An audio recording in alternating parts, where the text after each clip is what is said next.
ಜೀನಾಗೆ ಸಂಪಾದಕತ್ವದಲ್ಲಿ GMS news ಸಾಗರ ಸುತ್ತದ ಆಚೆ ಈಚೆ ಮಂಗಳವಾರದ news ಅಪ್ಡೇಟ್ಗೆ ತಮಗೆ ಸ್ವಾಗತ. ಮುಖ್ಯಾಂಶಗಳು: ಸಾಗರ ನಗರಸಭೆ ವ್ಯಾಪ್ತಿಯಲ್ಲಿ ಯಶಸ್ವಿಯಾಗಿ ನಡೆಯುತ್ತಿರುವ ಎಸ್ಐಆರ್, 100% ಪರಿಷ್ಕರಣೆ ಮುಗಿಸಿದ ಜ್ಯೋತಿ ಮೇಡಂಗೆ ಸನ್ಮಾನ, ಸಂಸತ್ ಭವನ ಮುತ್ತಿಗೆಗೆ ಮುಂದಾಗಿದ್ದ ವಿದ್ಯಾರ್ಥಿಗಳ ಮೇಲೆ ಲಾಠಿ ಪ್ರಹಾರ ಖಂಡಿಸಿ ಕಾಂಗ್ರೆಸ್ನಿಂದ ಪ್ರತಿಭಟನೆ, ಕರ್ನಾಟಕ ರಾಜ್ಯ ಅನುದಾನಿತ ಶಿಕ್ಷಕರ ಸಂಘದ ರಾಜ್ಯ ಸಂಘಟನಾ ಕಾರ್ಯದರ್ಶಿಯಾಗಿ ಶಿವಕುಮಾರ್ ಜಿ ನೇಮಕ. ಈಗ ಸುದ್ದಿಯ ವಿವರ. ಸಾಗರ ನಗರಸಭೆ ವ್ಯಾಪ್ತಿಯಲ್ಲಿ 86% ಎಸ್ಐಆರ್ ಮುಗಿದಿದೆ.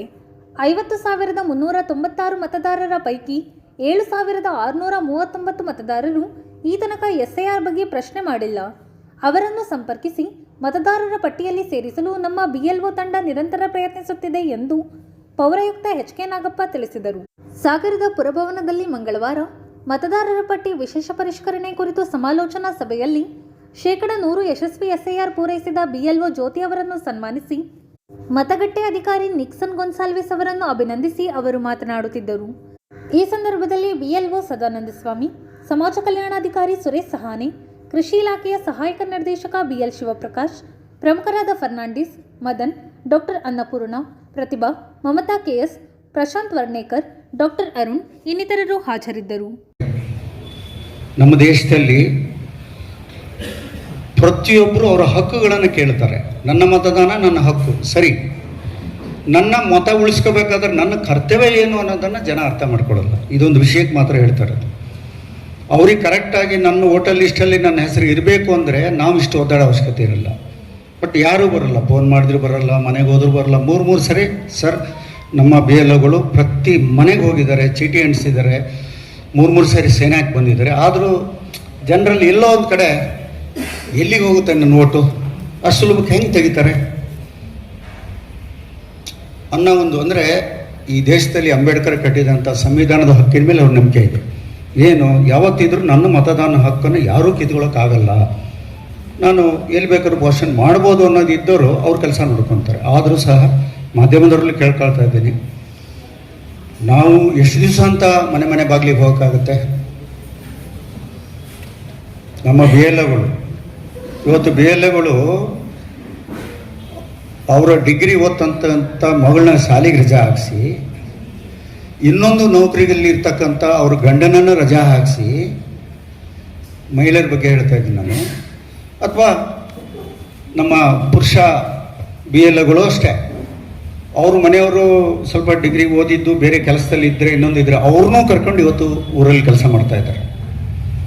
ಯಾಕಂದ್ರೆ ನಾವು ಹೋಗ್ತೀವಿ, ಇವ್ರು ಯಾರು ಅಂತ ಕೇಳಿದ್ರೆ ನಮ್ಮ ಮನೆಯವರು ಸರ್, ಇವ್ರು ಕೇಳಿದ್ರೆ ನಮ್ಮ ಹೆಂಡತಿ ಸರ್, ಇವ್ರು ನಮ್ಮ ಮಗಳು ಸರ್. ಇದು ನೈಜ ಅನುಭವ. ಯಾಕಂದರೆ ಚುನಾವಣಾ ಆಯೋಗ ನಿಮಗೆ ನಿಗದಿಪಡಿಸಿದಂಥ ಗುರಿ ನೀವು ಸಾಧನೆ ಮಾಡಲೇಬೇಕು. ಅದರಿಂದ ತಾವು ಮಾಡ್ದಾಗ ಅನ್ಟ್ರೇಸಬಲ್ ಅಂತ ಏನು ಕಾಣುತ್ತೆ ಅದನ್ನು ಒಂದ್ಸರಿ ಪರಿಶೀಲನೆ ಮಾಡಿ BLOಗಳ ಸೈನ್ ತಗೊಂಡು ಮಾಜರ್ ಮಾಡಿ ನೀವು ನಿಮಗೇನು ಮುಂದಿನ ಸ್ಟೆಪ್ ಹೇಳಿದರೆ ಅದನ್ನು ನೀವು ಮಾಡಿಬಿಡಿ. ಅವಾಗ ಅವ್ರು ಬರಲಿ, ಮತ್ತೆ ರಿಓಪನ್ ಮಾಡಿ ಮಾಡೋಣ. ನಾನು BLOಗಳೇ ಹೇಳ್ತಾ ಇರ್ತಕ್ಕಂಥದ್ದು. ಅದರ ನಂತರ ಬಂದೇ ಬರ್ತಾರೆ, ಸಿಕ್ಕೇ ಸಿಗುತ್ತೆ. ಬಟ್ಟು ಬೇರೆ ರಾಜ್ಯಗಳಲ್ಲೆಲ್ಲ ಈ SIR ಪ್ರಕರಣ ಆದಾಗ ಎಷ್ಟು % ಓಟು ಮತದಾರರು ಸಿಕ್ಕಿದ್ರು ಅಂತ ನಿಮ್ಗೆ ಗೊತ್ತು. ನಮ್ಮ ರಾಜ್ಯ, ನಮ್ಮ ಬರೀ ಸಾಗರ ಅಂತಲ್ಲ, ನಮ್ಮ ರಾಜ್ಯದಲ್ಲಿ ಬಹುಶಃ ಸ್ವಲ್ಪ ಜಾಸ್ತಿನೇ ಇದ್ದೀವಿ. ಎಲ್ಲರೂ 80+ ಇದ್ದಾರೆ, ಅದರೊಳಗೆ ಯಾರೂ ಇಲ್ಲ. ಅದರಿಂದ ನೀವುಗಳು ಸಹ ನೀಟ್ ಪ್ರಶ್ನೆ ಪತ್ರಿಕೆ ಸೋರಿಕೆ ವಿರುದ್ಧ ಶಾಂತಿಯುತ ಪ್ರತಿಭಟನೆ ಮಾಡುತ್ತಿದ್ದ ವಿದ್ಯಾರ್ಥಿಗಳ ಮೇಲೆ ಅರೆ ಮಿಲಿಟರಿ ಪಡೆಯನ್ನು ಉಪಯೋಗಿಸಿ ಹಲ್ಲೆ ಮಾಡಿದ ಕೇಂದ್ರ ಸರ್ಕಾರದ ಧೋರಣೆ ಖಂಡಿಸಿ ಕೇಂದ್ರ ಶಿಕ್ಷಣ ಸಚಿವ ಧರ್ಮೇಂದ್ರ ಪ್ರಧಾನ್ ಮತ್ತು ಕೇಂದ್ರ ಗೃಹ ಸಚಿವ ಅಮಿತ್ ಶಾ ರಾಜೀನಾಮೆಗೆ ಆಗ್ರಹಿಸಿ ಬ್ಲಾಕ್ ಕಾಂಗ್ರೆಸ್ ವತಿಯಿಂದ ಉಪವಿಭಾಗಾಧಿಕಾರಿಗಳ ಕಚೇರಿ ಮೂಲಕ ರಾಷ್ಟ್ರಪತಿಗಳಿಗೆ ಮನವಿ ಸಲ್ಲಿಸಲಾಯಿತು. ಪ್ರತಿಭಟನೆ ಉದ್ದೇಶಿಸಿ ತಾಲೂಕು ಗ್ಯಾರಂಟಿ ಅನುಷ್ಠಾನ ಸಮಿತಿ ಅಧ್ಯಕ್ಷ BR ಜಯಂತ್, ನಗರಸಭೆ ಮಾಜಿ ಅಧ್ಯಕ್ಷೆ ಎನ್ ಲಲಿತಮ್ಮ, ನ್ಯಾಯವಾದಿ ಜ್ಯೋತಿ ಕವಿ, ದಲಿತ ಮುಖಂಡ ಎಲ್ ಚಂದ್ರಪ್ಪ, ಬ್ಲಾಕ್ ಕಾಂಗ್ರೆಸ್ ಅಧ್ಯಕ್ಷ ಕಲಸಿ ಚಂದ್ರಪ್ಪ, ಸಂತೋಷ್ ಸದ್ಗುರು ಮಾತನಾಡಿದರು. ಪ್ರತಿಭಟನೆಯಲ್ಲಿ ಸುರೇಶ್ ಬಾಬು, ಗಣಪತಿ ಮಂಡಗಳಲೆ, ಸದ್ದಾಂ ದೊಡ್ಮನೆ, ರವಿಕುಮಾರ್, ಅನ್ವರ್, ಆನಂದ್ ಬಿಂಗ್ಮನೇರಿ, ವಿಲ್ಸನ್ ಗೊನ್ಸಾಲ್ವಿಸ್, ಆರ್ಥರ್ ಗೋಮ್ಸ್, ಕನ್ನಪ್ಪ, ಡಿ ದಿನೇಶ್, ರಮೇಶ್ ಚಂದ್ರಗುತ್ತಿ, ಕಿರಣ್ ದೊಡ್ಮನೆ ಇನ್ನಿತರರು ಹಾಜರಿದ್ದರು. ಒಂದು ಸಂತಾಪದ ಮಾತನ್ನು ಕೂಡ ಆಗಲಿಲ್ಲ. ಎಲ್ಲರೂ ಕೇಳಿದಿರ ನೀವು ಒಂದು ಸಂತಾಪದ ಮಾತನ್ನ?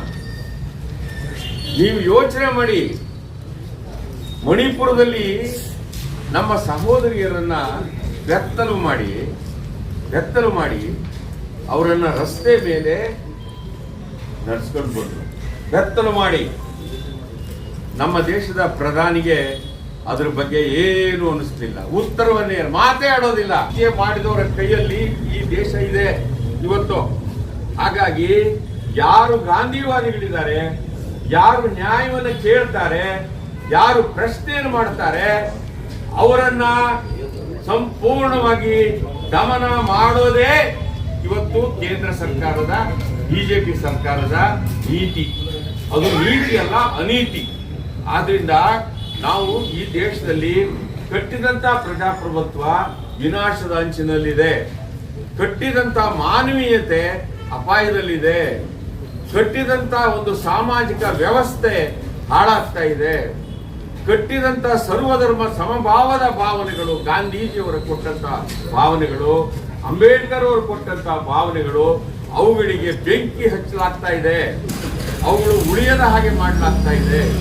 ಆದ್ರಿಂದ ಈ ದೇಶದಲ್ಲಿ ಇವತ್ತು ಈ ರೀತಿಯ ಸಂವಿಧಾನ ವಿರೋಧಿ ಸರ್ವಾಧಿಕಾರಿ ನೀತಿ, ಅಮಾನವೀಯದ ನಡವಳಿಕೆಗಳು ಮತ್ತು ನಾಚಿಕೆಗೆಟ್ಟ ಆಡಳಿತಗಾರರು, ಭ್ರಷ್ಟರು ಇಡೀ ದೇಶದಲ್ಲಿ ನೀವು ಪತ್ರಿಕೆಯಲ್ಲಿ ಓದಿರ್ಬೋದು, ಸೋಷಿಯಲ್ ಮೀಡಿಯಾಗಳಿಗೆ ಕೊಟ್ಟಿದ್ದಾರೆ.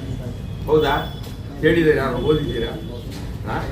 ಈ ದೇಶದಲ್ಲಿ 680 ಕೋಟಿ ರೂಪಾಯಿಯನ್ನ ಕೋಮುವಾದಿ ಸಂಘಟನೆಗಳನ್ನ ಬೆಳೆಸೋದಕ್ಕೆ ಇವರು ಕೊಡ್ತಾರೆ. ಹಾಗಾಗಿ ಧರ್ಮೇಂದ್ರ ಪ್ರಧಾನ್ ಅವರು ಇರಬೇಕಾಗಿದೆ.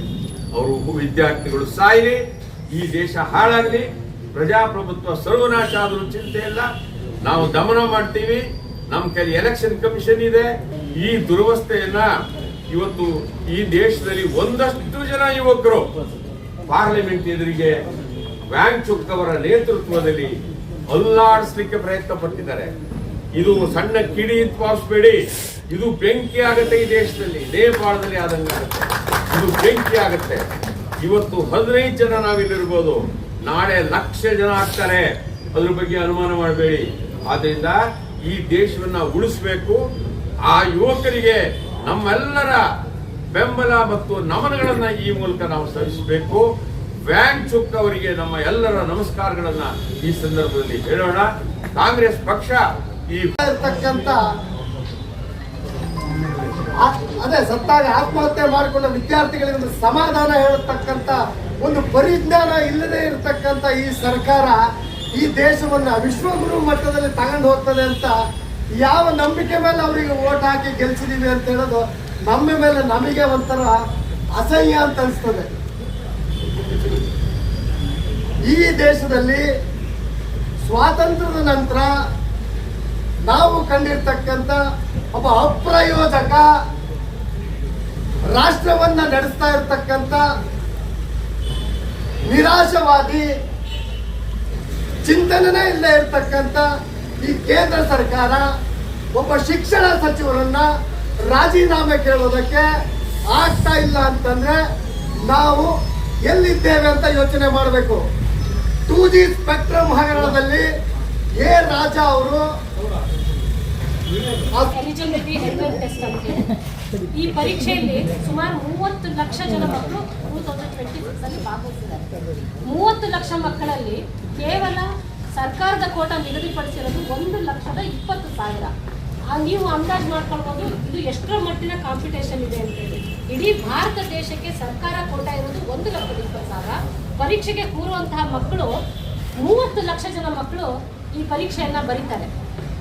ಸರ್ಕಾರ ವ್ಯವಸ್ಥಿತವಾಗಿ ನಡೆಸಬೇಕಾದಂಥ ಪರೀಕ್ಷೆಯನ್ನ ಆ ಮಕ್ಕಳು ಬಹುಶಃ ಅವತ್ತು ಏನು 20 ಮಕ್ಕಳು ಸತ್ರು, ಟಿವಿನಲ್ಲಿ ಅವ್ರ ತಂದೆ ತಾಯಿಗಳು ಇಂಟರ್ವ್ಯೂ ಕೊಡ್ಬೇಕಾದ್ರೆ ನೋಡಿದೆ, ನನ್ನ ಕಣ್ಣಲ್ಲೂ ನೀರು ಬಂತು.